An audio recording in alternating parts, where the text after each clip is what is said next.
happy Sunday. So Sunday morning ngayon at may happy meal after Sunday school po tayo mamaya.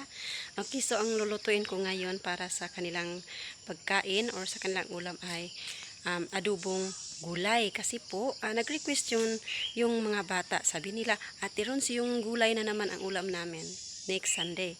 Okay, so pagbigyan natin sila kasi natuwa kasi ako dahil 'di ba, yung mga bata ayaw kumain ng gulay pero sila gusto nilang kumain ng gulay. Okay, so pagbigyan natin sila.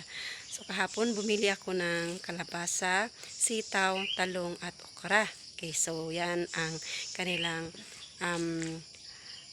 ulam mamaya at lagyan natin ng giniling na baboy. Then bumili din ako kahapon ng pork lumpia at chicken lumpia.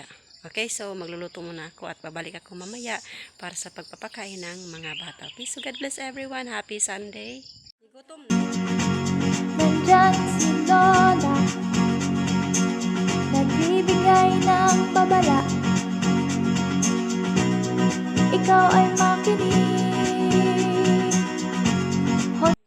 Lord, dami salamat Father God, intak na sa kaudron Lord. Salamat kay sa pagkaon Ginoo nga palakan mo na po sa mga bata Lord. Sanctify ni, nawalay kanto ang mga balete mga sabi mo na Father God, bisan pa sa sponsor, ikaw mas magapanalangin ni Lola Bintag sa kasi ang kinabuhi sa dapat trabaho ng Diyos. Nilay mo kasi may katapusan, in the mighty name of Jesus Christ. Amen. Nandyan si